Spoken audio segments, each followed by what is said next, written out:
Welcome to Thursdays at 3 p.m. Eastern Standard Time.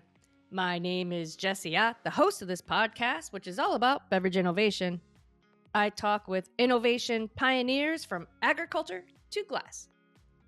Thank you for listening, and be sure to subscribe to be notified of all new episodes. Welcome to Thursdays. I have Mika Shino from Issei Mochi Gummies here today, and I can't tell you how excited I am to have you here, Mika. Seriously, super, super pumped.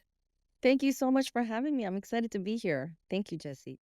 Yeah, I've been super, super lucky with the amazing people that have allowed their time for me to interview them and to come on the show. So, again, super excited and huge respect for what you've done and accomplished in the last just 2 years. You mentioned I've seen on Instagram and on LinkedIn that you're celebrating 2 years already.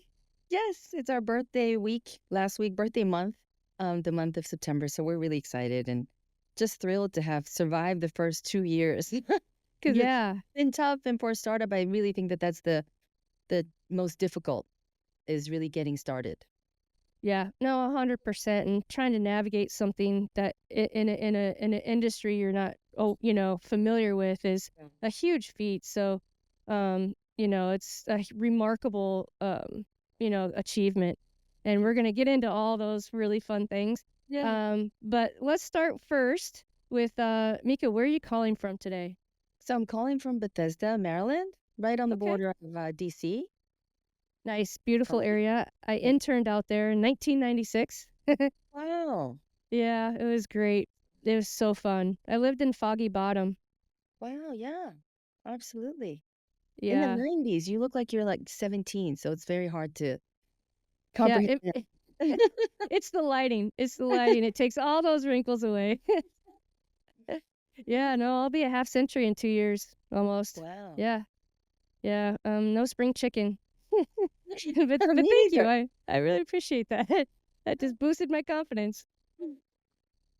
So, Bethesda, yeah, no, that's a beautiful part of the country. Talked to another gentleman today from the DC area, and it's just beautiful and, wonderful, cultural center for not just Americans, but for others around the world. And I'm sure you've seen all the beautiful Japanese trees Yes. that are all over the city too, Yes. that bloom in April, I believe. Yeah. March, April, but yeah, March, April. beautiful. Yeah. Beautiful Yeah. city. Yeah, my wife and I, in Japan, you have a holiday in the spring, and I can't remember. I think it's more late April, May, but it's I forget what it's called. It's like all holiday or spring Oh, yes, the holiday. Golden Weekend. The Yes. Golden Week. Yeah. Yes, yeah, thank you. But it's a little late to go see the cherry That's true. blossoms. Yeah. Yeah, but we'd love to go sometime. So, um, so let's get into your interesting background. So where were you born? Were you born in Japan? Yes. So I was born in Kyoto, Japan, the old capital. So that's kind of Yeah. cultural, heritage center really of Japan. All the temples are still there, and just the traditional artisanal craftsmanship is still there. So where they make obi and kimonos and traditional ways of making pickles and tofu and of course the music and the arts. It's all in Kyoto. So that's where I'm from. We went there, Okay. unfortunately for a day, so we did do the temples, and then we walked down the market, and then we walked to like kind of I would call it an old school traditional Japanese the fried chicken cutlet place. Yeah, the Um, tofu, the yes, the yeah, oyakudon. Yes. yeah, and see, restaurants in Japan, the whole culture for me was completely different experience, and I loved every bit of it. The restaurants hold 10, 20 people. It's a very intimate experience. The selections are, you don't get 10 beers on tap and, 5 or 6 different, all the different types of sake or anything like that. You get one sake, one beer, and either it's either a Jim Beam or Suntory Highball, right? It's very simple, and I just love that. Oh, I'm so glad you liked it. Yeah, it's really fun. Really, really fun. So what brought you out of Kyoto? So I moved with my family from Japan when I was 8. My father was a painter. He was an artist. And Awesome. there was a lot of censorship in the 70s, um, vis-a-vis artists doing politically challenging work or just, work that was controversial. So there Mm-hmm. was a huge exodus of artists from Japan in the 70s, actually moving to either Europe, mainly Germany, or to New York. So my father was part of that movement, and he said, I'm getting out of here. And he left to be able Wow. to work in the US. So I arrived here when I was 8 and have been living in the US since. Out on the East Coast or? The East Coast, so we moved to New York and then New Jersey. So I did all of my, education until college in New Jersey. And then I did my undergrad in New York University. And then I moved to France for 17 years and ended up doing my graduate studies and working at the UN there, working kind of all over, worked in over 100 countries from the Middle East to Africa, and it was an Wow. exciting journey. Yeah, that is like a dream job. I always wanted to work for the IMF, because it Yeah. was kind of the economic point of view of Yeah. everything. And I love the multiple cultures, and I wish I could have, had some type of experience like that because I think it rounds you out and it you having exposure to that many cultures and the different way of life is certainly eye-opening in some cases for sure. Absolutely. And just rich. It's so rich. They each culture has its own, uniqueness to it that you don't really forget, right? Once you learn some of those things. Absolutely. You're so right, Jesse. And it just makes you feel more connected to people and to the rest of the world. It doesn't seem so foreign or outside of your own sort of bubble. So for 17 years, I really worked a lot with um, people from all over the world, all kinds of cultures. And it was really a great experience to be in the middle of it. And so, what sparked you to go to France? Like, I mean, for me, I I went to grad school there, so I get it. Yeah, I mean, I was studying, I have a very winding trajectory. I was studying philosophy after doing music um, as an undergrad at New York University. And I just got so attracted to philosophy in Europe. And I was planning on going to do my PhD in Germany, but I thought, well, I have to learn French and I have to be, well versed in French thought. So it was going to be a Ah. detour, but I ended up, just really putting down my roots for almost 2 decades. But that was the initial reason. I thought I have to learn French. I have to know French culture, and then I'll go to Germany. I just never made it to Germany. Yeah, France can have that effect on you. Yes. I wanted to go back really, really bad. It just didn't pan out. But yeah, you get certainly, I was a student there, and they had passed the 35-hour working week, I think, when I was there, and the farmers would come and burn all kinds of not animals, but just things, because our school was right by the prefecture. And so they'd come and, it was interesting to see, how, um, that government handled or how people, I mean, what I like about it is that, people stood up for themselves, right? Yeah, They're fighting for their livelihoods, that's you right. know, Yeah, which is good. It's it's great. so true. Yeah. Were you in Paris? I was in Paris the whole time. So Okay. I went there to continue my studies. So well, they made me redo my bachelor's because at the Sorbonne, they said, well, an American bachelor's in philosophy, that's like worthless. So I had to That's redo my, terrible. yeah, so I had to redo my bachelor's. They made me do a year and a half of kind of qualifying exams and courses. And then I did my master's and all my classes for my PhD. And then I went to London School of Economics to do an additional master's.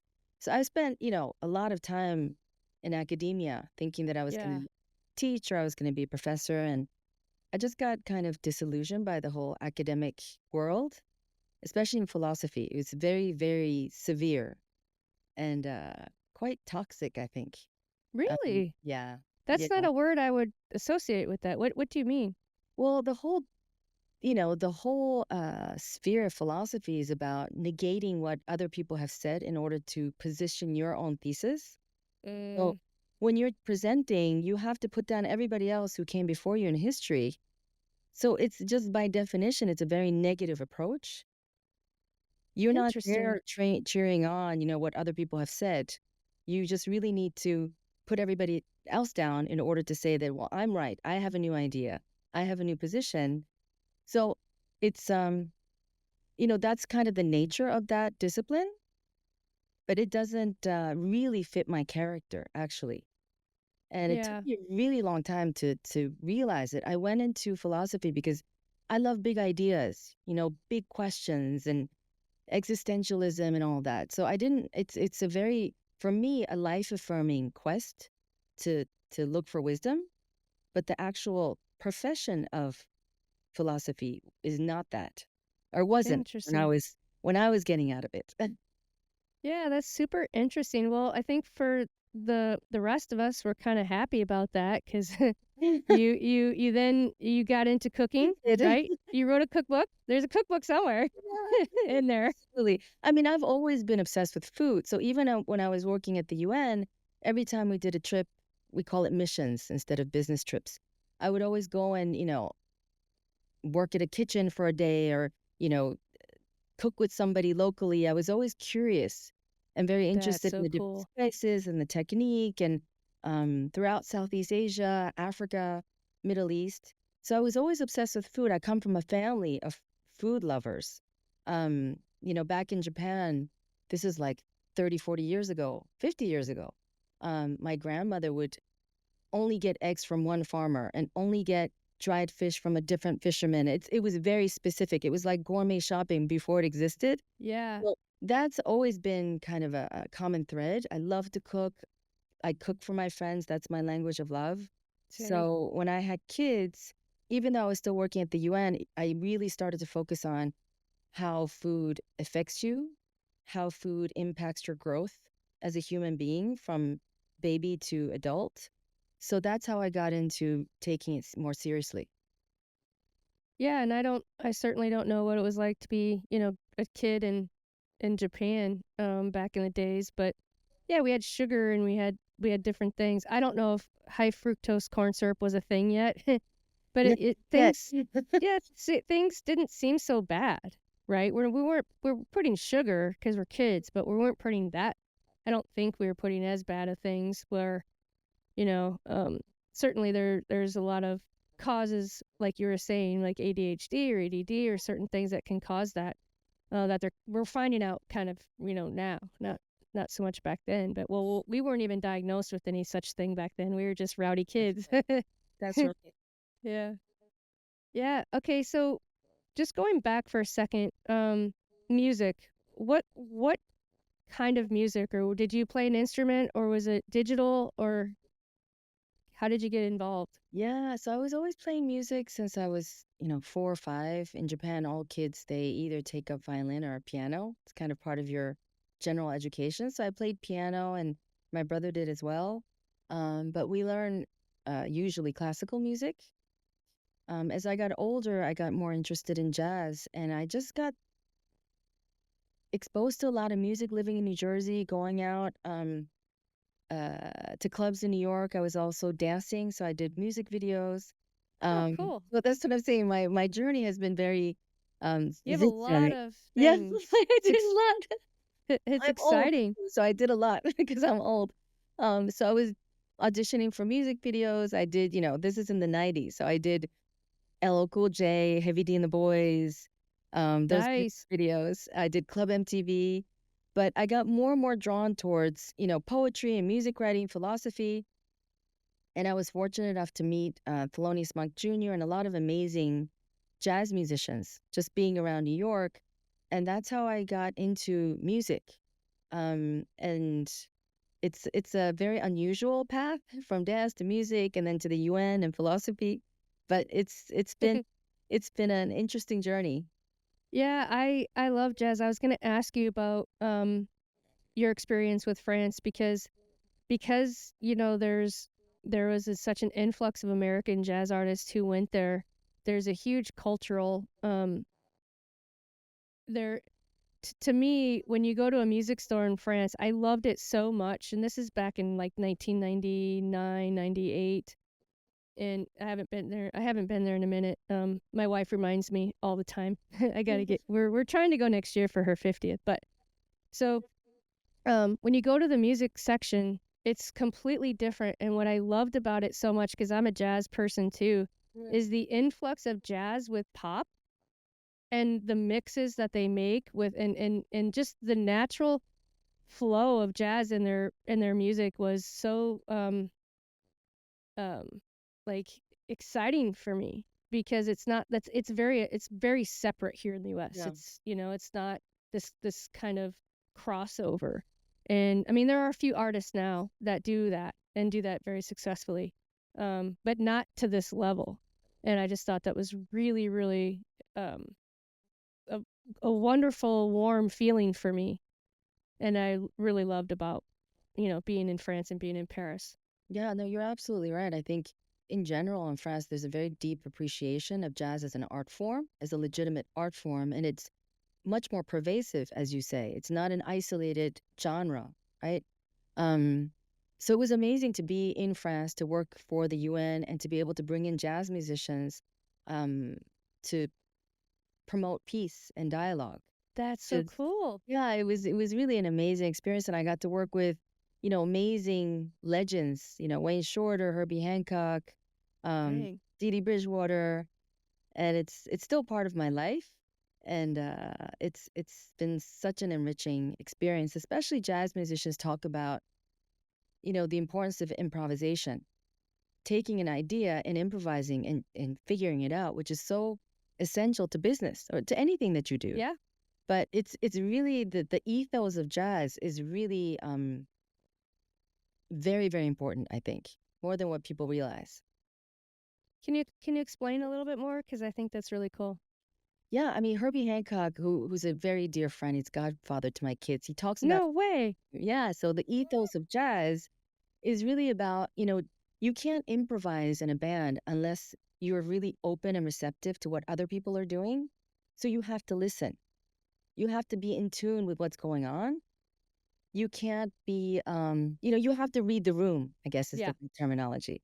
And only then can you come out with your own voice, right? And Yeah. with a group that supports you, that respects you, that hears you out. So there is this ethos, the way you're supposed to behave with each other and with yourself, that is the foundation of what jazz is. You can't improvise if you don't have that culture, right? Of respect and listening and supporting each other. So I Interesting. think that's so important. One day there should be a business book about this, but that's really how you build teams, right? That's how you build a company culture. And you go on a hunch, an improvised line in a given piece is you have a hunch about you're hearing something and you don't know what it is, but you have to follow it and eventually it blooms into something amazing. And it's the same with any business idea. You just have a hunch. You don't know if it's going to work, and you have to take the leap into the unknown, which is what Wayne Shorter always used to say. You have you have to take the leap, and you can't rehearse the unknown. Yeah, you're absolutely right. I mean, it's sort of like with many entrepreneurs that I've interviewed here. It's certainly case in point with my company that I'm about to launch. You start out with one idea that you hear, right? And then you start talking about it and it ebbs and flows and it kind of turns into something a little bit different than what you kind of started out to, because to your point, you're listening to what's needed out there and what's happening. So, yeah, that's a really cool analogy. I like that a lot. Oh, thank you. Yeah, Yeah, it's really I fun. get so inspired by jazz, and they put themselves out there every day, every show, every piece, and make magic out of something that they just have a hunch about, right? So I learn a lot. I have so much respect for them. I used to go to a place on Christopher Street. It's I don't know, probably fit 50 people maybe. It Small? was It's a Yeah, Smalls. yeah. Is it still around? Yes, I think so. I think so. Oh man, good memories. Yeah. I love that Cool. place. Yeah, it's a great spot. Yeah. Oh man, cool. Okay, so you're in Paris, you're working for the UN, and then what kind of have you done the cookbook yet? No, so, I was at the UN for 17 years and I had my son. We were gonna, me and my husband at the time, we were gonna move to Africa, but my son had this rare, what they thought was a rare liver disease. And Okay. they thought he was gonna need, a liver transplant. It was a lot, just a lot going on. So I took a leave to really care for my son. And that's really what drove me into the cookbook and how to feed babies, how to nurture each other, what Oh. are specific ingredients doing to our growth. Because in Japan, we talk a lot about brain growth with food, not just about physical, your body growing as a toddler or as a baby. We talk a lot about what specific ingredients stimulate brain development. So I felt Interesting. like that was really missing in the way we nurture infants and how we start to feed them. There's a whole technique on stimulating the palate and giving them different textures that really help with avoiding fussiness, having difficulty trying out different foods when you're older. So when you see Japanese kids, they love broccoli, they love eggplant, they love spinach because they've been kind of trained to accept those textures and to accept bitter tastes and kind of weird slimy feeling of a mango or an eggplant. So that's kind of why I wrote that first book. Oh, that's interesting, but your son's okay? He Yes, he is. Okay. Well, Yes, that's good. thank you. But it certainly started you on a journey where you are kind of today. So, what brought you back to the US then?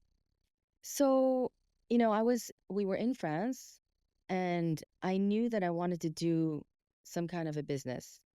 And it's just very hard to do it from France Yeah. unless you're really committed to living in France, and it's a much more conservative, structured business society, right? Yep. That's really the beauty of the US. It's really the American dream. I mean, for me to just come back to the US and just register a business, it takes like, 2 hours to set up a Yeah. business here with an Yeah, it's like EIN number. $200 or something. Yeah. So legal Zoom, you can set up a business. I mean, that's like unthinkable in most countries, you know? There's so much red tape. So that's really one of the reasons why we came back. And my husband was working at the World Bank, so it was just a great opportunity to transition and try it out. Well, that's great. And you I guess you went back to your roots where your family is from. No, this is why we're in DC, Bethesda. This is because of So the you went straight back to okay, so you went to DC yeah, straight from away. Paris. Okay. I didn't drive. I didn't know anybody here. And just starting over. Um, but it's amazing because, like I said, you can start from zero Yeah. and you can learn on the way of building something, and that's exactly what I did. And so did you know what kind of business you wanted to do while you were in Paris? No, I knew I wanted to do something with food, but I had so many different ideas. It was very difficult to hone in on things. And when I came back to the US, I was still working for the UN. I was still doing consulting.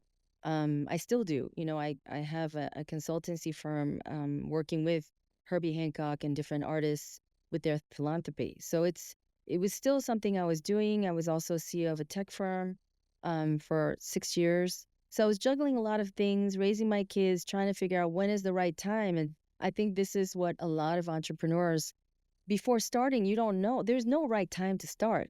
Yeah. Just like there's no right time to have a baby. You No. just have to do it and then you'll figure it out. Really, it's a very strong parallel for me because I really had no idea what I was getting into. And I kept delaying it and I kept thinking, okay, I gotta find the right moment to launch a business. And I started to make these what I call mochi gummies. They're Yeah. basically mochi cakes that are dried and made into candies. And I started to make it because my kids, when they were becoming toddlers, they started to love Sour Patch and gummy bears. And even if you try to shelter your kids, there's Halloween, there's birthday parties, they get exposed to it. Yep. My son didn't have chewing gum until he was 5, but it's like you can't keep them in a In a cage. bubble. They're gonna, yeah, I think the first time he had potato chips, he was literally like 4 years old at a birthday party, and he ate like the whole bowl because he had never had it before. There's a limit to how much you can shelter your kids. And so, I started to bake these sheets of mochi cakes in my kitchen. And that's really how it started. But I didn't have a fixed sense of it. Even when I was baking these, I was making it for my kids and they would bring it to school and their friends would love it. And then the parents would ask me about it. And because I live in Bethesda, there's a lot of folks, because Mars is based around here, a lot of people I know work for the Mars family. Makes And they say, sense. well, you got to stop everything and you have to do this. And I thought, that is ridiculous. I don't know anything about candy. I don't know anything about, I didn't even know the word CPG. I didn't even know what SKU meant. So Now it you was do. ridiculous. Now I do. It's a very quick, fast learning curve. But that's really, it really started naively. I didn't have this big strategy and this is the business. It really didn't start out like that. It came because there was a need for my kids and their friends. And I thought, well, then there must be a need for other kids too, and other parents who are worried about the junk and the artificial flavors and the artificial colors and the industrial gelatin that's in candies. There must be other people like me. So that's really how it started. And then when did the aha moment come where it was, wow, I could really make this into a consumer product? That's a great question. I don't know if there was an aha moment. I think, after a bunch of parents told me you got to do this full time, I was just curious about the shelf life. So I got in touch with a food scientist and I thought, how long could this last on the shelf? Because mochi is very perishable. It's like a baguette. And it's actually sold in the baked goods section in Japan, fresh mochi, and it lasts 1 or 2 days. Otherwise it gets stale, it gets hard, it gets moldy. And so he looked at my gummies and he said, "Well, maybe you have a week, 5 days." And he said, "Maybe you'll be able to get up, a stand at a farmer's market and sell it as a fresh good." And that's not what I wanted. And that's really when I started to get this drive like, no, I got to make this happen. I got to make this into a shelf stable candy so that other kids can have options for a better snack. So I think knowing that it was difficult and it wasn't working, that's really when it started to kick in. Like, no, I got to figure this out. And it took us, 2 years, 2.5 years, and we're still tweaking it Right. because it's a really, really complex um, product because we're not using artificial emulsifiers and stabilizers. If we had just injected a whole bunch of stuff, we would have been done years ago. But it is pure chemistry the way we're doing it because we don't want it to be junk. Right. No, that's great, and it comes at a time where the market is demanding it, right? Especially with the Gen Zers wanting more health conscious foods. They want more of the story. They want to hear more about the company, the background. I guess Gen Xers to some, or Gen Y or millennials, millennials and Zers more so, than before. And so the transparency is great. I mean, that's a huge selling point. But to what you're saying, it's a journey to get there. It's Yeah. really difficult. So where are you at with that now? How long does it last? So we have a shelf life of a year, That's which is incredible. which is pretty incredible. But I mean, when you look at other gummy bears and jelly beans, they last like 2, 3 years, right? So we're nowhere near that, and that's okay with me. I would rather A deliver year is great. Thank you. Yeah. I would rather deliver something that I can be proud of. It's especially my kids are older, and if I sell out to them and start putting in junk, I just wouldn't have their respect. Yep. I couldn't do that. I couldn't. I think a lot of people, because we're naturally flavored, naturally colored, it's a very subtle flavor and very subtle colors. And for people who may be used to just having Jolly Ranchers or Starburst, it seems very too subtle, right? But I think, it's very similar to what happened in the yogurt sector. Before Chobani and the Greek yogurts, which are very tart, all the yogurts in the US were very sweet and almost like a custard, like a pudding, like Yoplait. Mm-hmm. So when the Greek yogurts were introduced, people were very, I think, taken aback because it's very tart, it's not sweet, and the texture is more pasty. But once people got accustomed to it, there's a huge, I mean, it's a huge market now with Yeah. The Greek style yogurts and even It's the, all I eat now. I yeah, the love Nordic Chobani. yogurts, Chobani, Can't there's help it. also Siggi's, which Yep. is Icelandic, and they're very different from traditional American yogurts. Yes. And I think that kind of shift needs to start. If people are more aware of the bad ingredients in traditional gummies or candies or food, they have to understand that it's not going to taste like the traditional candies with the junk, right? Right. Well, I think, that whole process has been a journey, like you said, Jesse, and we're still, we're still trying to enhance it all the time. We're not done. We're going to keep evolving and keep making it better. So I've got a packet here. So is it 1 year to when you open the packet? It's 1 year from the date of production. Data production. So it doesn't matter if it's open or not open. Yeah, exactly. Okay. Very cool. Okay. Thank you. And just these are awesome, like, I guess, school lunch kind of for kids to pack in their school lunches. Or, I could see people going to like a vending machine, Mm. you know? So that's really, really cool. So uh I'm gonna nerd out just for a second here. In the world of sake, there's different types of rice, obviously, for different things. And you have jasmine rice, you have brown rice, you have different types of rice that I'm sure that are for mochi making. Is that a thing? So yeah, mochi making traditionally is made with glutinous rice, so sweet rice, which is a sticky rice. So we use glutinous rice as well. It's labeled as rice because FDA requires that you use the regular normal understanding of rice. So if we put glutinous rice, it's not necessarily mainstream knowledge what that is. Right. We use sweet rice, but in Japan there's over 60 different kinds of mochis. And some Oh, of them wow. don't even have any rice. Some of them are made with agar agar, which is, a seaweed. Some of Oh, them are made with fern powder. So there's different kinds of ingredients. So really the defining idea is the chewiness or the bounciness of the texture of whatever you make that from. So it's not just exclusive to rice. So I'm glad you raised that, Jesse. Thank you for that question. yeah, I didn't know that.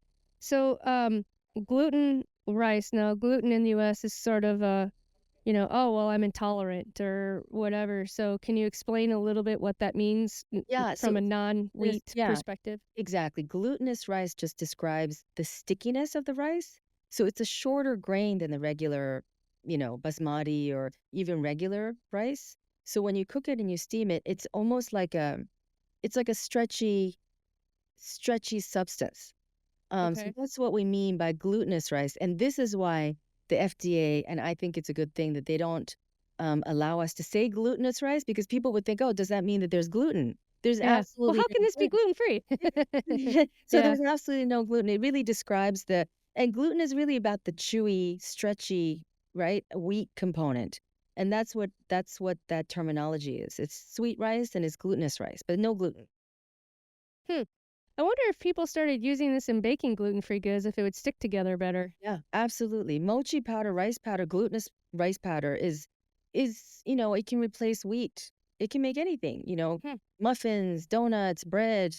That's what we use in Japan. Interesting. Well, maybe we started a trend right Yeah. here, right now. Well, I'll tell you there is some mochi in the freezer section of grocery stores, and they're in the form of ice cream. They're, little bite-sized ice cream. Well, I mean 3 bites. They're not that small. And then they've got the mango, the strawberry, and the chocolate. And we just love those. We absolutely, and it's chewy and it's delightful and it's not over sweet, which is what we like. Because anything too sweet, we're like, even if there's no calories to it, and it's guilt free. If we're just not used to that super sweet flavoring, or if we do, it's like real rich, so you can only have a little bit. And so I'm excited that these aren't overly sweet. I think that's good. Thank you. I Yeah. mean, we really wanted to evoke a subtle flavor so that you're chasing the flavor down the bag, right? Sometimes when you have like a candy that's very strong, you're fine with just one piece. I Yes. think the natural subtle flavors allow for that kind of, indulgence of eating more than one piece. Yeah. No, I like it. Well, since we're kind of there, do you want to go ahead and try a couple of flavors? Yes, would you like to try? Yeah, of course. Yes. I'll just explain a little bit what was sent. So, they sent like this really cool box. Um like so yay big, and then they have this cute little story on Mika, and then a sticker, really cool sticker, and Oh, then a little handwritten note. So cool. I thank you. love We that. handwrite all of our notes, by the way. That's super impressive. Yeah, thank I you. hope you never get rid of that. I know it's a lot of Oh, time, but I love it. And yeah. we're doing our shipping from home still. Wow. And I do it at night, at midnight, on Sundays. I mean, I get up, that's what I do, right? I've got one or two people helping me, but they don't always come. So I'm doing it. And I think each of us, we write notes and we thank each of our customers. And that's a very Japanese tradition too. Even if you buy like the smallest thing in a store, they'll wrap it for you and they'll thank you. And it's, you feel like it's special. So Yeah. even if somebody orders just one bag, we write a note, we put a sticker, we put a story. It's so important. I think the whole point of being able to make candy is that you're creating something that sparks joy. So No, I we love I that. Thank yeah, I think it's great. I hope I you. love that. I think that's really cool that you're incorporating part of your culture within the whole thing, the whole brand. I know Japanese people are so sweet and so nice, and I'll give you an example. There is a woman promoted to VP at Suntory of beverages over in Japan, and I went online and I was like, "Hey, can I interview her on my podcast?" This is a year ago, maybe. And they're like, although that was very nice of you to ask, she's not doing interviews at this time, but best of luck with your podcast. And I was just like, wow, that is so sweet. Like, it's just, like you said, it was a note. It was specific to me. Not. I'm not saying that's your case, but that signifies you're part of the culture. Like most people wouldn't take the time to email a response like that. Yeah. It was very sweet. And I was like, oh, that's typical, like, sweet Japanese style. I loved it. It goes a long way in business. It does. And I think, somebody took the time to order one bag from us and to try us, even though we're new and they've never probably eaten something like this before. So I thank you for saying that, Jesse. So many people, as we've grown, have said, you've got to stop the note writing. It takes too much of your time. You've got to stop doing packing yourself. And it's like the best part that I get to actually package it. And I can imagine somebody being happy opening it. I don't know how you received it, Jesse, but I was very happy. with gold paper, and it's like, Yes, we kept it. yeah.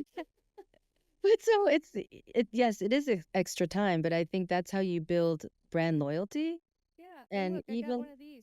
oh yeah, yeah, yes, yeah, How cool. yeah. How That's awesome is that? recycled paper, by the way. So it's It's not. recycled paper. Yeah. Okay. What do you use yours for? I use it, to go to basketball games, and I put balls and towels, and just I did it because everybody uses IKEA bags, and Ah, when you have kids, and it's always this, I think, a not very pretty color. right. Put everything in there. So I was like, I want a gold one, something that's beautiful and glam, but you can always, use it for errands. Yeah. No, I love it. We go to the pool, and we'll take the dog, and so we have her bag and our bag, so maybe we'll just throw everything in there. It's great because it's pretty good size. It's huge. Yeah, and I like the different handles Thank you on it. That was really smart. so much. Yeah, because one's a little shorter and one's a little longer. Yeah.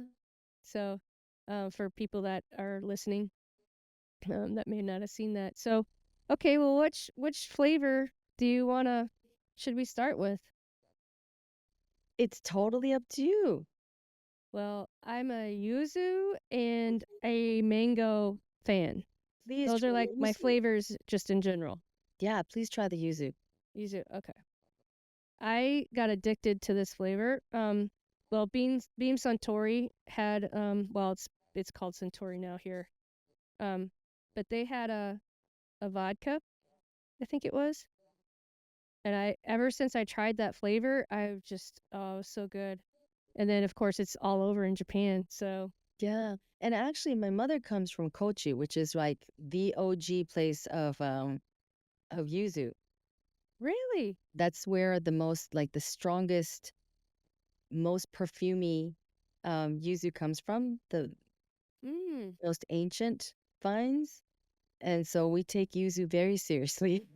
yeah, I get it. I mean, there's a Japanese restaurant that came in year or so ago, and it's our favorite. It's called Kaze. It's kind of expensive, and they do twists on things versus just your typical Japanese sushi, which is really fun for us. But they have a I think it's a yellowtail sliced really thin in like yuzu. Mm. Oh, and they have these little crispy pinwheels that go with it. Oh, so good. These are really. You mentioned perfume, right? When I was tasting it, and it does kind of come off of like this essence of that. Yeah. Thank you. We worked Mm, really hard on that. I have I bet.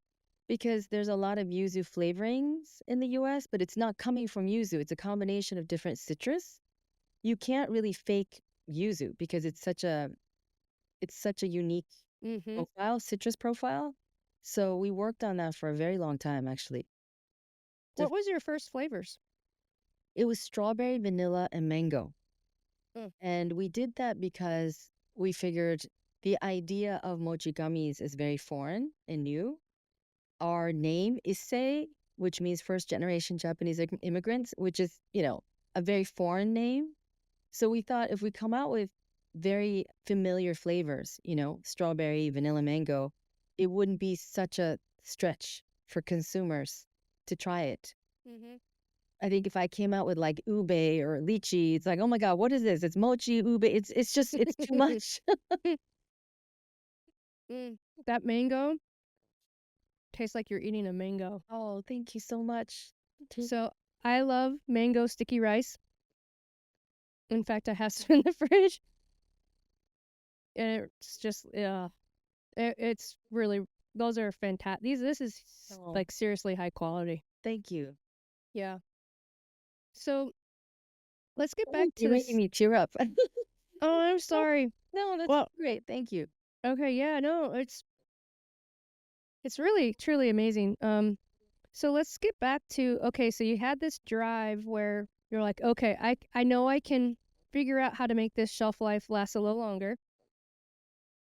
And then what was the next kind of step that you had to take to kind of get there? Because you had a not nutritionist, but a food engineer, you mentioned. The food scientist, and we just, we worked on it for a year and a half before we had a workable prototype. Okay. Because what we were trying to do, it would just flatten out and it would be like a little paste, or it would get too hard so we couldn't cut it. It just went back and forth for the texture. We couldn't get it to be stable and firm enough for us to cut it into cubes. It kept deflating. So that took a year and a half.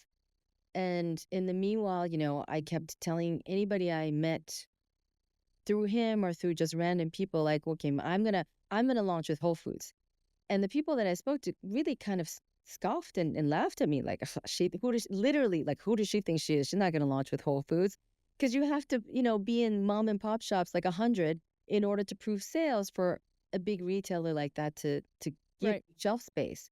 And I Mm-hmm. was like, no, I'm launching with Whole Foods. Like, I don't know what you guys are doing, but that's what I'm doing.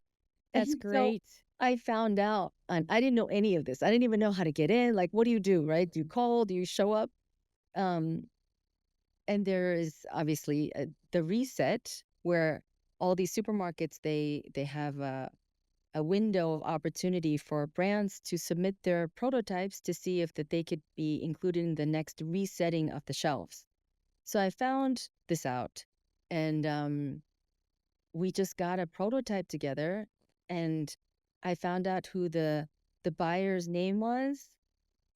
She's still there. That's a feat. Yeah, that is a feat. Yeah, amazing, amazing woman. The whole team, they were amazing. And I obviously I don't know the industry, so I don't know how samples are sent. But I just imagined her to be like me and somebody who is gonna like something beautiful. So I packaged this prototype like a wedding gift. It was like Oh, gold nice. ribbons and and I wrote a letter and hand wrote a letter and I put my own photo in there. And we got a call like a month later. It was the first Monday of 22. I remember because I was traveling.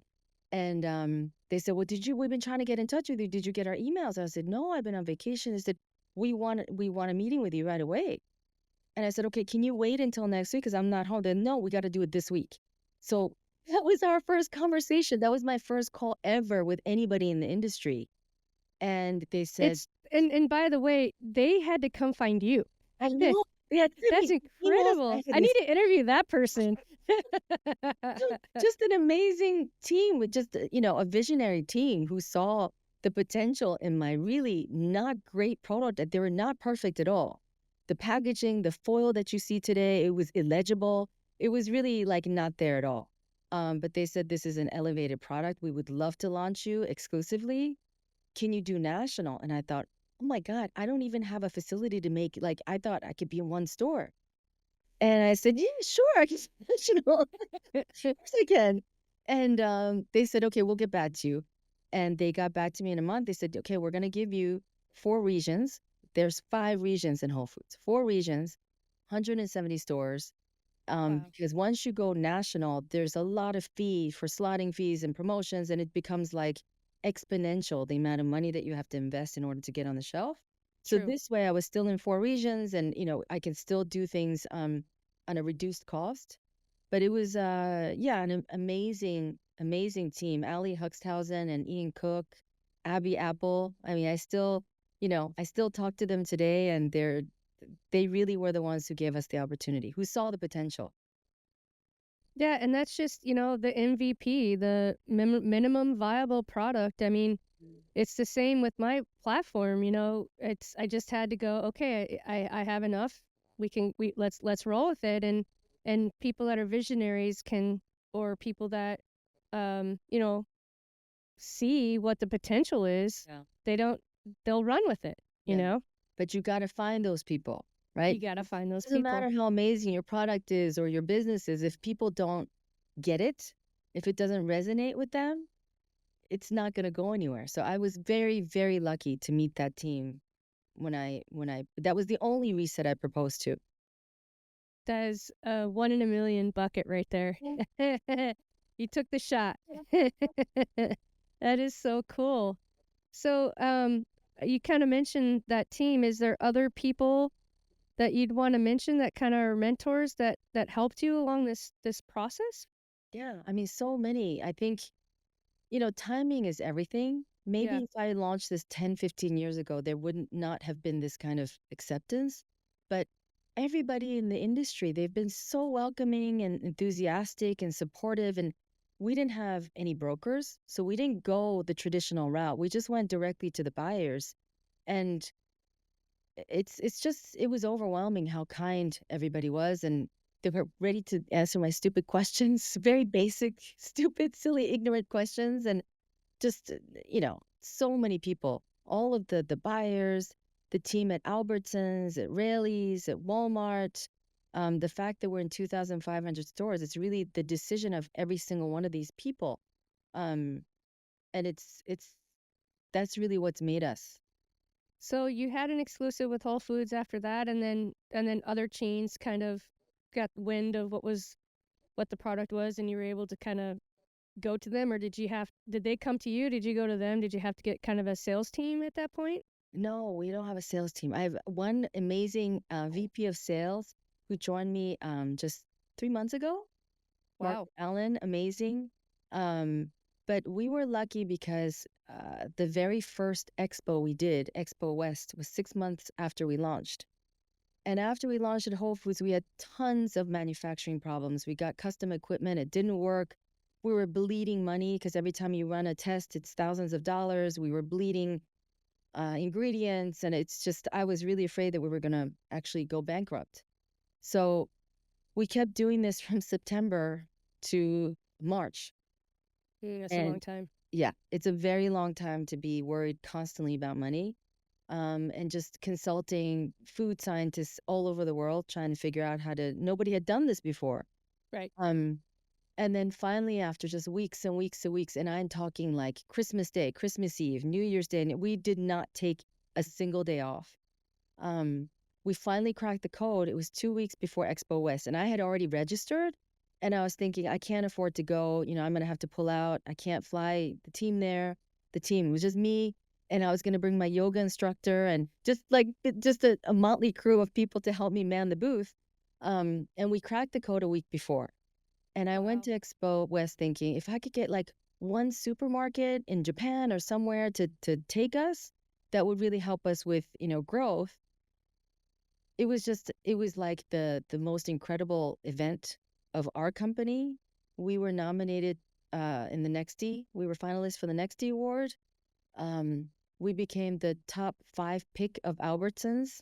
We were not in Wow. Albertsons. They made us top 5 pick of the entire expo. Keihi, which is a distributor, they made us top number 1 pick of day 2. We got Wow. so much attention, and we met Sprouts there, we met Target, we met so much Walmart, we met Albertsons, met like 30 people from Albertsons. Oh And my gosh. there, That's incredible. it's incredible. And I mean, they're the ones who launched us at Albertsons. Chad, Sean, Yana, it's that's really how we've done it. That's why we didn't need a broker, because we were lucky enough to have direct connections to buyers who got excited about something new. Same with Sprouts. It's and Walmart and Target, so it's we didn't have to go the route of the traditional route. Yeah. Well, I think that speaks to a couple of things, right? One, innovation. I think innovation is the forefront of everybody's thought process. I mean, it's certainly obviously is mine. And then two, a quality product, right? And when those two things come together, it just clicks, right? Yes. And then I'm sure you and your team were amazing, and you had already kind of had a proven concept with Whole Foods. I mean, that's like that speaks for itself too, Thank right? you, So Jesse. you had this cool trifecta effect already, in part of your the part of your package that you're offering. So super, super exciting. Is there any announcements coming up or anything new that you want to talk about? Yes. Yay. Yes. We're so excited. We're going to be launching with Target Yay. in a week. That's exciting. In Huge, a week? huge. Yeah, it's huge for us. Yeah. It's still kind of hush hush, but we're very excited. We're going to be launching new flavors. We're going to Ooh. be relaunching something that went super, just blew up, dark chocolate covered strawberry mochis, which is really also first of its kind. Yeah. Won the MIMPA Award, the Most Innovative New Product Award at Sweets and Snacks, which is organized by the National Confectionery Wow. Association. We launched it just for Valentine's month, and it Oh, sold what a like great idea. it was just phenomenal. It's a really rich dark chocolate. I I always compare it to Raisinets, and people say don't do that. But this like Don't do that. But I grew up eating Raisinets, so it's like Yeah. dark chocolate with a chew in the center without Yeah. the raisins. But it has a beautiful, just a combination of textures. So we're going to be relaunching that as well. And we have a whole slew of innovation in terms of flavors and flavor combinations that we'll be launching in 25. Um, Ooh. so yeah, I we're was gonna ask you if you had new flavors, and are you gonna expand or create any new brands, you think, off of this I would love company? to. I would love to. Thank you for asking, Jesse. I would love to, because like I said before, with mochi, with rice flour, you can actually make anything. Um, Anything from baked goods to frozen items, pasta, bread, especially for people who are gluten intolerant. I think Yeah, guys, I'd love to see that magic because, one of the problems with eating gluten-free, in terms of cookies and muffins, they're fine. but they just crumble, right? Yeah. That they've gotten pretty good at bread. There's a couple of companies that when I'm eating a piece of toast, it actually feels like a real piece of toast. But I think there could be some amazing elements like what like Italy, they use buckwheat, but I can't eat buckwheat. Mm, And so it gives you that chewy sort of yeah. like texture of a oven um fire roasted pizza. But I can't, and they make really good crepes too. As you or know very well, being in France, but I can't eat that. So anything that could be fun, like pasta wise, oh man, I it's endless. Like if I pizza is a love of mine, and if someone could really nail that, that'd be pretty amazing. Because most places they use that typical cauliflower crust, and it's like real thin and it's kind of boring. Um, so I mean that's just my 2 cents, because because that's where I come from. But yeah, I'm sure there's lots of really fun things that Yeah. you could find an application for. Pasta would be really interesting. Yeah.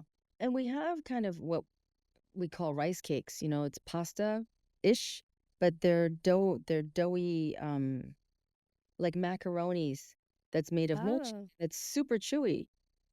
So we put that into miso soups or, noodle soups, and it substitutes pasta, wheat-based Yeah, that's a cool noodles. idea. Yeah. And then for me, being from the beverage side, um, I'm just wondering, is there any application with working with a bourbon company or some kind of Irish cream or some kind of something?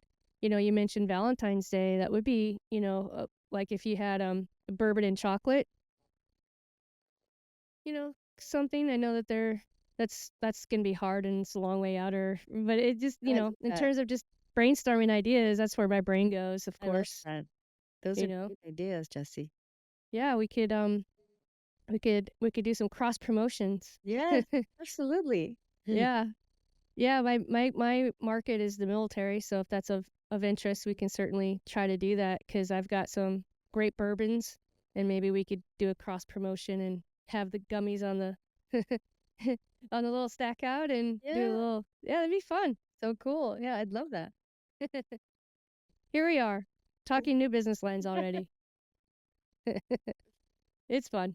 So outside of, getting the recipe and, I feel, you had an amazing journey. And I don't want to call you lucky, but you're kind of fortunate, right? In how you were able to just get everything, not get everything handed to you. You worked hard and you spent a lot of money, but like you just have such a unique journey in this, Um, and it's painful. I get it. It is a lot of pain to go through. Being an entrepreneur is that way just in general. But is there other pain points that you haven't really talked about besides getting the formula right and getting the distribution? I think you're absolutely right, Jesse. I think I've been very lucky with the distribution, the retailer relationships. One of the folks that I wanted to mention, the buyer at Rayleigh's, she was the first person who launched me after Whole Foods. And she didn't go to Expo West. Robin Guttridge is her name. Amazing woman. But I got on a call with her right after Expo West, and she said, "This is insane because I'm sitting here at my desk and I have 7 of your business cards because all of my sort of deputies came back to my desk and said, 'You missed this. You need to call this woman.'" Right? That's awesome. It's amazing. And so I hadn't Yeah. met her until just a few months ago at Sweets and Snacks. But so I've been very lucky with distributors and people who really saw, but production, manufacturing, logistics, getting ingredients, I source all my ingredients. All of that has been really a struggle. Um, but there's so many other things that I didn't expect to be a struggle. Um, People coming after you, people thinking that you're successful. You've got predatory law firms trying to shake down new brands and What? ask for settlements. Oh yeah. Yeah. That's the Ugh. biggest heartache. is that you're trying to create something beautiful and add value, to people's food habits, and then you've got these people trying to shake you down. It's kind of unheard of in any other country. So that's something that's the cost of doing business, and it really weighs on you. In addition to trying to run your company and grow and do the day to day, you've got these people trying to suck money that you don't have, right? That's insane. Yeah. So And I guess you have to respond to them to some degree, but that just seems like junk mail, it's right? well, yeah, and it's scary for little brands Yeah. like us, and they pretend to be, oh, we're justice seekers of big bad companies that's defrauding the public. Like, no, that's not what you're doing. There's all these law firms that go around sending hundreds of letters to new brands to say, oh, you got a mistake in your label, or oh, you're not filling your bag enough, and give us $50,000. What? You kill companies. Yeah, all the time, all the time. Wow. So that's been a huge unknown to me, I right? didn't know about that either. That's terrible. Devastating.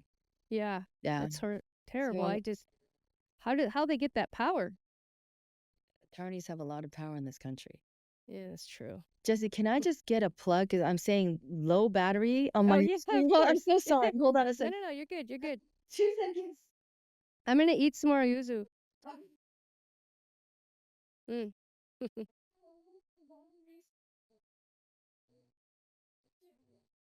Mm. Avery, these are really good.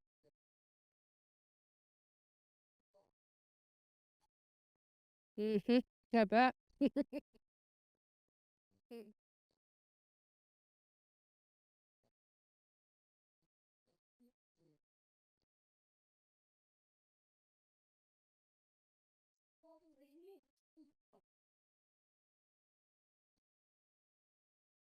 I'm sorry, Jesse. I'm coming. No, no, no. Take your time. It's not a problem. I was just actually gonna pull up your. So sorry.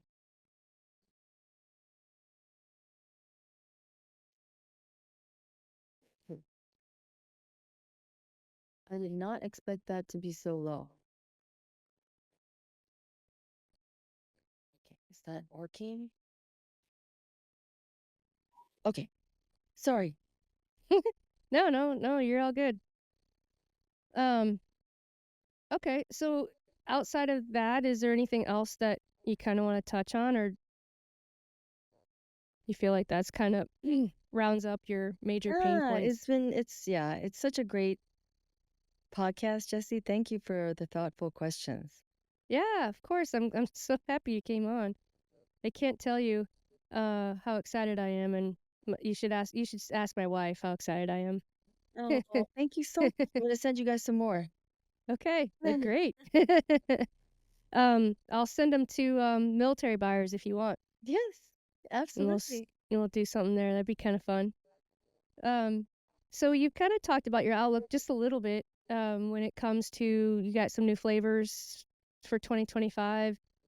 Is there any other, and you got new distribution coming the end of this year. Is there anything else that you want to give us a little heads up on? Little sneak peek. I mean, we are working on being able to do sort of limited edition exclusive flavors monthly so that people can actually really try all kinds of global flavors. So these are flavors that are not necessarily mainstream, but it really allows us to get feedback. Um, a lot of flavors that I grew up with in Asia as Mm-hmm. candy form. So like we have coffee candy or milk tea or ume, which is very sour. I would love to be able to just introduce that and share with our customers to get their feedback and eventually make that into regular. So like a monthly flavor, we want to get there in 20. I think that would be really fun, and that way you can interact with direct to consumer, Yeah. and they can vote on like some flavors, and I could see there's a lot of Asian grocery. Yeah. They're probably more independent, more so than chain driven, but I could see those flavors doing really well. Yeah, and it's so much fun because it's like a blank canvas, right? So there's flavors like chili mango, right? Or basil with Mm. strawberry or rhubarb, cherry, all these things that it's a little bit wacky, but it can be really good. No, I agree. I think that'll be really fun. I don't know if you've ever heard of Athletic Brewing. They have something kind of similar where they have an East Coast, West Coast. They're a non-alcoholic brewing company. They're the largest in the country. They have amazing marketing, but they have great brew teams, and so they'll have seasonals, and then they'll have contests between the two, East Coast, West Coast, to come up with new types of flavors. So I think that's exciting for the consumer to know that there's innovation coming. I love that. That's exactly what I was thinking. Yeah. So outside of being a mom and busy, is there other passions that you have that you want to share? I wish I wish I had time for other passions. I think there's a lot of founders talk often about the work-life balance. I think it's very hard the first 2 years or when you're Yeah. really launching. And I think it's kind of a myth. And I think it's okay to be focused on something intensely in the beginning. It's not going to be for the rest of my life. So I've been okay not having weekends or not being able to see my friends or not having, it's okay. It's not going to be for you know, forever, but for the next year or two, this is what I'm going to focus.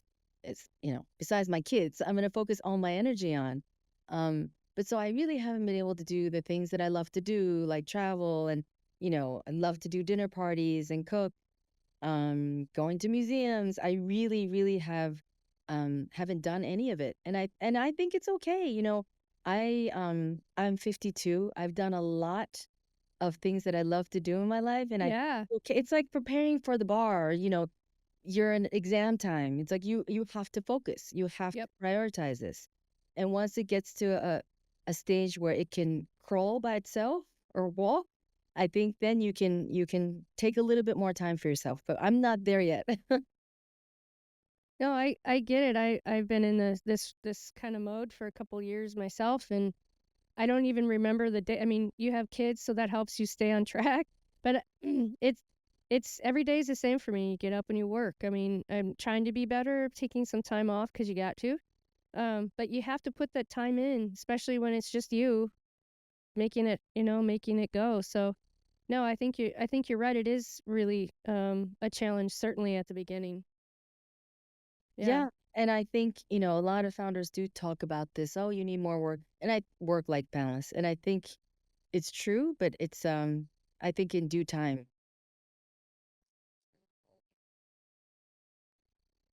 Yeah. Oh, did you lose And me? I'm sure your family understands that. Oh, you're there. Just for a Okay. second. Yeah. Yeah, and I'm sure your family understands that too and is really proud of you for what you set out to start a company, and you did. You did. It's awesome. So, Thank you so much. yeah, of course.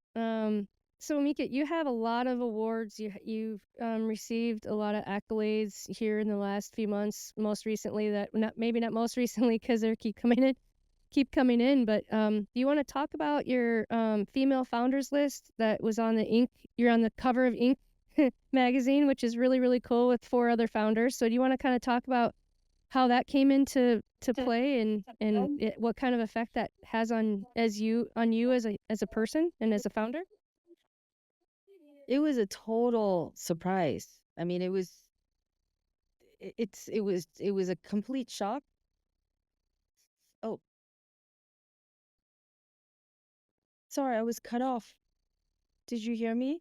Or should I start over That's again? okay. You're good. Yep. Yeah, Okay. you can I start over was if you want. Yeah. So it was a total shock, the ink cover, or just being in ink at all. All these years I was a huge avid reader of Ink and Fast Company and um, always following different founders and entrepreneurs and dreaming, one day of being one myself. So, Ink has this amazing female founder issue. It's an annual issue, and you can apply to be included in the list of 250 or 500 people.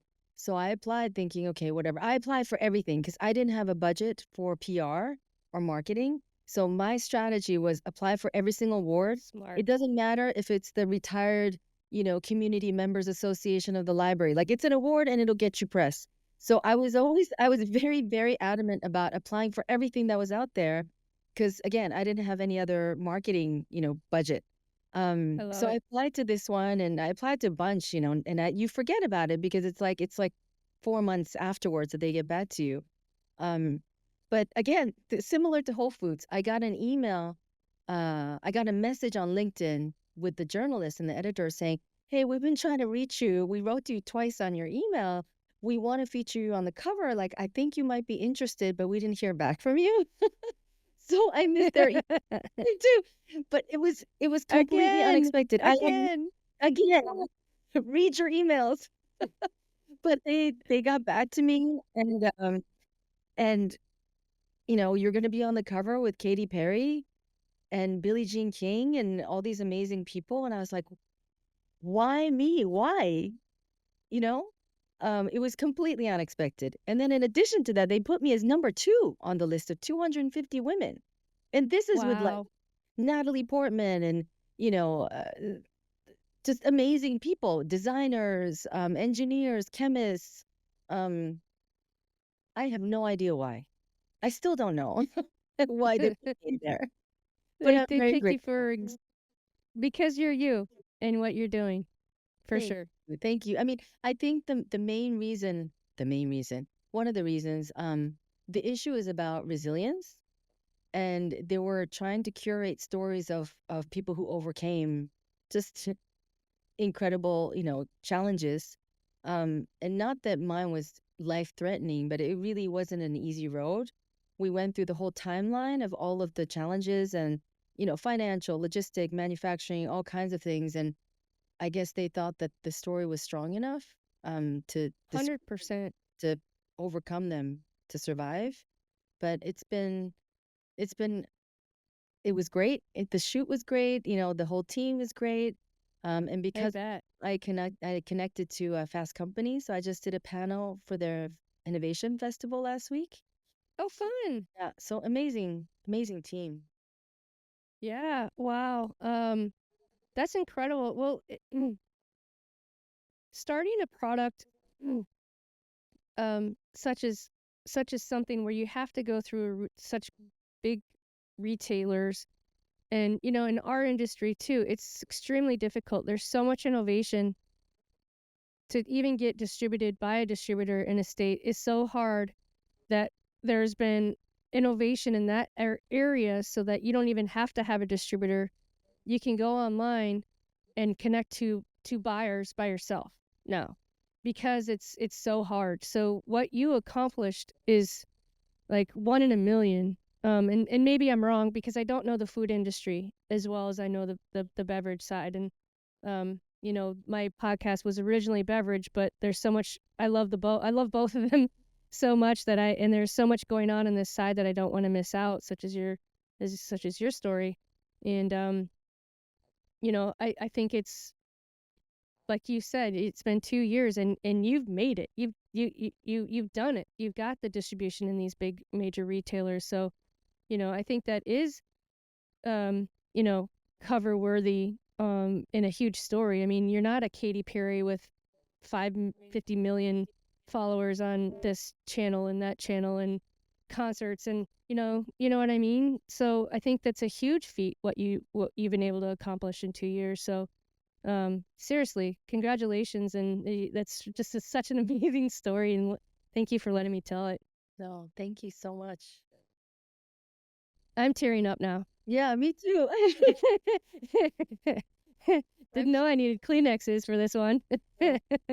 Thank you so much. I think, on social media you tried to show the polished version of it, but the work that goes behind, now you're really making me tear up. It's The okay. work that goes behind it is so tough, and it's a daily struggle.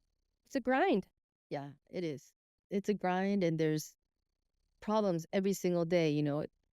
Just yesterday, our truckload came, 10% full because somebody forgot to put in 5 pallets, right? Or, a manufacturing cycle didn't produce the right one, and customers are complaining because the consistency is not there. And so you're always putting out fires, right? And It's a fire. Yep. at least twice a day, you're thinking, why did I do this? What have I gotten myself into? These emotional roller coasters. But then you meet great people and you get opportunities, and you get to share your story like this. So it's up and down, but I definitely think it's worth it to at least try. Yeah, to try. And eventually, supply chain for anybody is hard. That really is the hardest part, I think, of the process, just because you're depending on all these factors to work. Oh, did the PO go through? Well, is the pricing right? Well, was it read right? Is it going to the right warehouse? Just like to your point, is it getting on the right truck? Those are things that are out of your control, that it's just, you're just here for support. Like, there's just, you can't change it, but you can try to fix it. You try to And fix it all the time. Where's the truck driver? Well, he was supposed to come 2 days ago. Did you stack up the pallets right on, the where it's supposed to so it fits into the truck? Like, where's the ramp? Our electrical thing just broke. I mean, these are like very, very concrete manual things that yeah, that I had no idea that we would have to do. But yeah, like if a truck can't back into a dock, it has to have the elevator yeah. to go up and down. And yeah, and then if not, you're paying guys by hand to take it off the. We've done all that. Like, within the military, a lot of times they pick it up directly, Hmm. and some the supply chain is difficult, right? There's not enough trucks, and not enough truck drivers, and so when people come and want and are in line as a UPS or FedEx guy or lady, and you're in line for 10 cases and you got 10 more stops to go, are you going to sit and wait 2.5 hours for 10 cases and then lose all the rest of your clients? You can't do that. And so that happens a lot. Yeah. So logistics. Yeah, Sorry, logistics. It's fun. choking me. Logistics and operations. It's definitely things that's not my world. So it's been a challenge. Well, hopefully you can either outsource that or get a little help from someone that's kind of in that world that can maybe be a little bit more proactive and knows like some tricks. Yeah, we have an incredible team member. Or excuse me. Oh, that's great. Thank goodness. I'm sorry, I'm choking. That's okay. Take your Choking time. talking about logistics. We have an incredible team member who who helps us out. And she's a maverick. I don't even know how I was doing it before her. I was literally chasing down truck drivers myself, but she helps part-time with us. We have 3 full-time staff, and then we have sort of a constellation of amazing advisors and part-time consultants. Oh, good. So we've been You've got good support then. yes, it's hard to find great support, but when you Yeah, do, it changes your life. 100%. Yeah.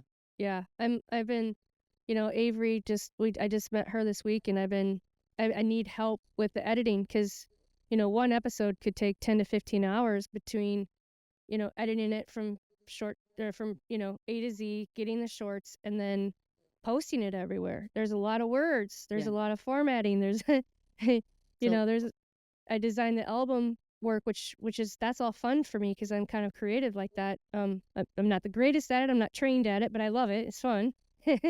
And at some point you just need help. yeah, And even to kind of help take it somewhere else or to take it to the next level. At least absolutely. in my case. Absolutely. I think I'm really trying to abide by the slogan of hire slow and fire fast. You have to take your time and find the right person, right Mm-hmm. people, because especially when you're small, one negative, you know, human being can really put a damper on the whole culture. Yep. You end up spending so much of your time trying to fix it and talk about it and coach them out of the situation. It doesn't work. It doesn't Sometimes work. it's not a great fit, and also sometimes the people you start with, you can't grow with them, right? And it's Not like, always. yeah, any Yeah. relationship, right? You're not necessarily with your high school sweetheart because you've changed, you've outgrown them, or you want something new. And I think it's the same with team building. And that's really, you were asking about pain points. That's the biggest pain point.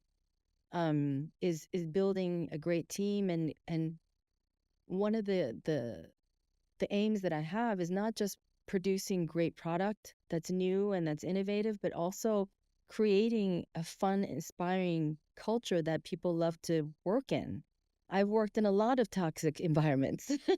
The I'm UN sure is you have. most, the happy-go-lucky place, super hierarchical. I've worked in the music business, it's tech.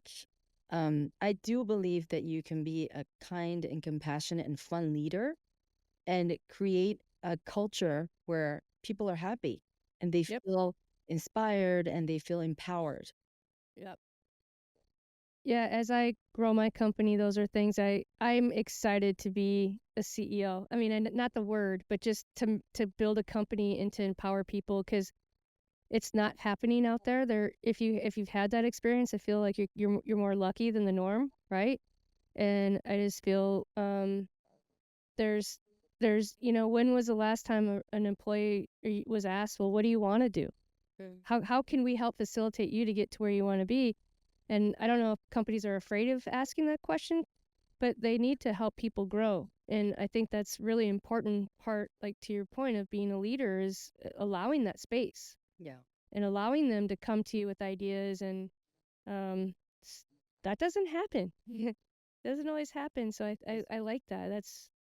You want to empower your people to be happy and Yeah, to learn and grow. it's true. But I've had it I've had a difficult experience because you want to be a fun, open-minded, flat sort of democratic structure, but there are people who don't get that, right? And they abuse it and they don't respect you because you're not this hard line boss. And they don't do the work. They don't show up. They show up high. I mean, I've had some crazy situations, right? Because Gosh. I want to tap into young talent and nurture them and coach them and train them, but it's not a two-way street at Yeah, that's all. not going to work. Yeah. So when you do, as Steve Jobs always says, used to say this, that when you have smart people, you don't have to manage them because they will manage themselves. They will see the gaps. They will want to do more and they'll push themselves to be the best for you and the company. Yep. So identifying the smart people, that's really, and the positive people and the people that you really mesh with. I think Mhm. the big gap in HR and hiring, that whole realm is, it's still very um old fashioned. You get somebody's CV and maybe a picture, but all these things that are intangible in getting along with somebody is not on paper. It's not on a CV.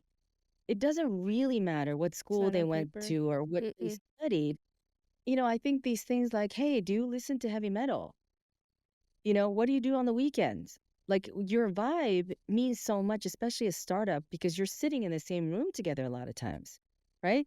So if my vibe, Yep. I'm Spending a listening to lot of time. music, right? And you want heavy metal and you like to drink beer, maybe you should go and work in a different startup that has more aligned culture, as you do, right? So there's so many things that are unspoken and not mentioned in these sort of recruitment platforms that I think there's a lot to be done. Yeah, I think you're right. I think that there's could be an evolved way of, interviewing people, but people also, they just change their resume to mimic exactly what you're looking for, whether they have the experience or not. So you really don't know what you're getting all the time either. Yeah, And so you know, the important thing I think to your point is, one, are they smart? Are they two, show up on time? Are they responsible? And do they want to learn? And then you got to get along. You got to have like-minded um goals, and you want a driven person. You don't want to just hire someone that clocks in and clocks out. exactly. Because at the end of the day, like I started this company, I want to have fun. I Yeah. want to be inspired. I want to be surrounded by other people who are the same, not somebody I'm pulling their teeth all the time to do a post or, a document. It shouldn't be like that, right? So that's kind of definitely a challenge in terms of pain point. But, I know everybody goes through this as they grow. Yeah, for sure.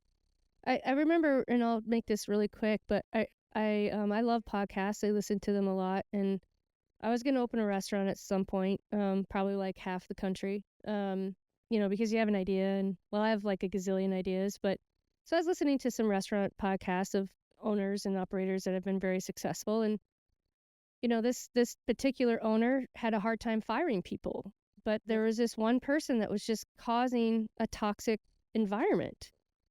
And it was really hard for this person. And he finally fired this person because it was really affecting the whole culture, like you were saying. And so, as hard as that was, it turned out to be the best thing for both of them because the culture got back to where it should be. And that person left and made more money and was doing what they were supposed to be doing. So if that person is that unhappy, it's not the right job for them. It's not the right fit. Exactly. And so you're actually helping them find themselves in a different place. You're And that's so always that's hard. That's still hard. It's still hard, but you're so right. If it's not a good fit, it's not a good fit for both of you, the employer and the employee. So I think when you do approach the subject, they know right away it's not working, right? Yeah. But so you're absolutely right, Jesse. It's like you're letting them go. So it's like, okay, find something that you're going to be motivated doing because you're Right. obviously not motivated doing this. Yeah, for sure. For sure. Well, this has just been delightful. Again, I can't thank you enough for taking the time in your day. I know you're busy putting out fires and sounds like you have an amazing team. And I wish you all the best of luck. And if there's anything that I can do to help, please let me know.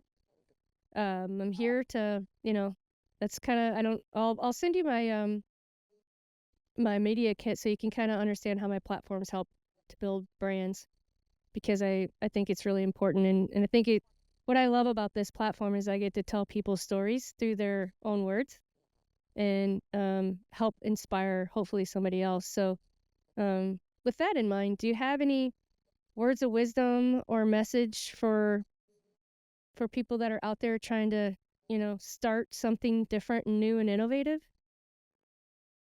Yeah, I would say don't wait. Just start. I think a lot of people, especially women, we want to know everything about something. We have to have the right degrees. We have to have the right experience before we start anything. And men don't do that. They start stuff, they don't know anything about it, and it's okay. It's the confidence. So I I should have started 20 years ago. What was I waiting for? So I would say to anybody with an idea or anybody who wants to build something, like just start and you'll learn it and you'll be surprised at how kind people are to actually teach you. They're not going to judge you because you have ignorance in that field. If you have achieved some kind of a success in another field, it's transferable. How to figure things out, how to, build a team, how to raise money. You can figure it all out. So I think not knowing should not be the blocking point. I think you should just start and say, you know what? I'm going to start today. And you'll have a huge list of things to do and you'll cross it off one by one and just don't let it intimidate you. It's okay to not know everything. Yeah, I think that's great advice. For me, it's kind of with the podcast. I didn't know I was doing it, and it was actually for another reason that I started it, and I literally completed it within 10 days. I had my first guest. I outsourced my logo. I came up with a name, and I didn't care. I'm like, yep, that's it, done, moving on. Like like you said, get your checklist and just keep going. I researched a microphone, which works sometimes. Whatever, you figure it out. My first podcast day, I learned Premiere Pro in 13 hours. Not really, but a month later, I realized, what am I doing all this for? I'm not putting it on YouTube yet. I just need the audio. I don't need all the things, But you learn along the way. It's very true. It's so true. And it's okay to not know everything and make mistakes. You can fix it, right? Yeah. You wait for perfection, you're never going to launch anything. Anything. It's just better to launch and then people give you feedback and you keep tweaking it.